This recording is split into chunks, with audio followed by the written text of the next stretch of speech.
ಬಿಸಿ ಪಡೆದವರಿಗೆ ಮೊನ್ನೆ ದಿವಸ ನಮ್ಮನ್ನು ಊಟಕ್ಕೆ ಕರೆದು ಇದೇ ಸಮಾಜದ ಬಗ್ಗೆ ಚರ್ಚೆ ಆಯಿತು.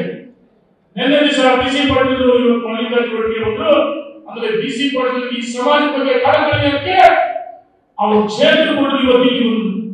ನಾನು ಬಿಸಿ ಪಡೆದಲ್ಲಿ ವಿನಂತಿ ಮಾಡ್ತೀನಿ, ನಾವು ಜನರು ಪ್ರವಾಸ ಮಾಡಿದ್ವಿ. ಪಾಟೀಲ್ ಅವರ ಈ ಸಮಾಜಕ್ಕೆ ಅಂದರೆ ನಮ್ಮ ಜೊತೆಗೆ ಪ್ರವಾಸ ಮಾಡಿದ್ರೆ ಇನ್ನೂ ಬೆಳೆ ಬರುತ್ತೆ. ಅದಕ್ಕೋಸ್ಕರ ಪಾಟೀಲ್ ನಮ್ಮ ಜೊತೆಗೆ ಪ್ರವಾಸ ಮಾಡ್ತಾರೆ. ಸುಮಂತ ಪಾಟೀಲ್ ಅಂದ್ರೆ ಸಮಾಜದ ಬಗ್ಗೆ, ಈ ಸಮಾಜದ ರೂಪದಲ್ಲಿ ಈ ಸಮಾಜದ ಋಣವನ್ನು ತೀರಿಸಬೇಕಂತ ಹೇಳಿ ಎಲ್ಲ ಅಧಿಕಾರಿಗಳನ್ನ, ಸಮಾಜ ಅಧಿಕಾರಿಗಳನ್ನ ಆಯಾ ಕಟ್ಟಿನ ಜಾಗಕ್ಕೆ ಆಗಮಿಸುತ್ತೆ. ಅವರು ಇಂದ ಬಿಸಿ ಪಡೆ ಸಹಕಾರ ಎಲ್ಲ ಹಿರಿಯ ಸಹಕಾರ ಪಕ್ಷದ ಕಟ್ಟೋಣ. ಇವತ್ತು ಒಳಪಂಗಡ ಬಂದಾಗ ಅದಕ್ಕೋಸ್ಕರ ನಾವು ಒಂದಾಗಲೇ ನಮ್ಮನ್ನು ಒಳಪಂಗಡ ಕೆಲಸವನ್ನು ಮಾಡ್ತಿದ್ದಾರೆ. ಈ ವಿಷಯದಲ್ಲಿ ಲಿಂಗಾಯತ ಸಮುದಾಯಕ್ಕೆ ಯಡಿಯೂರಪ್ಪ ಮುಖ್ಯಮಂತ್ರಿ ಆಗಿದ್ದಾಗ ಓಬಿಸಿ ಕೊಡಬೇಕಂತ ಪುಣ್ಯಪ್ಪ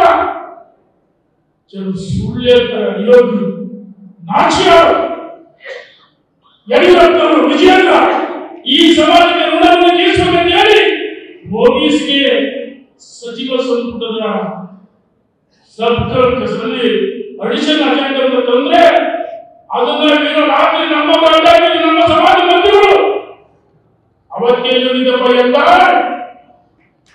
ಈಗ ಯಡಿಯೂರಪ್ಪ ವಿಜಯೇಂದ್ರ ಸಮಾಜಕ್ಕೆ ಅಡ್ಡಿಯಾಗಿದ್ದಾರೆ. ನಾಚಿಯಾಗುತ್ತದೆ.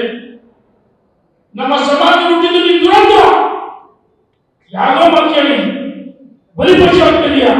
ಹಳ್ಳಿಗಳಲ್ಲಿ ಮಾರಿಯಪ್ಪ ಮಾಡಿದಾಗ ಸುಮ್ಮನೆ ನೀರು ಕುಡಿಸಿ ಎಣ್ಣೆ ಹಚ್ಚಿ ಬಲಿ ಕೊಡ್ತಾರೆ. ಮಿಸ್ಟರ್ ಅಂತ ಇದನ್ನು ಮುಂದಿಟ್ಟರು, ಇದನ್ನು ಬಲಿ ಕೊಡ್ತಾರೆ. ಯಡಿಯೂರಪ್ಪ ಬಗ್ಗೆ ಮಾತಾಡ್ತೀಯ? ಯಡಿಯೂರಪ್ಪ ಈ ಸಮಾಜ ಉಳಿಸಬೇಕಂತ ಹೇಳಿ ಓಬಿಸಿಯನ್ನು ಕೊಡಬೇಕಂತ ಹೇಳಿದ್ರು. ಈಗ ನಾವು ಒಂದು ತೀರ್ಮಾನ ಮಾಡಬಹುದಾ?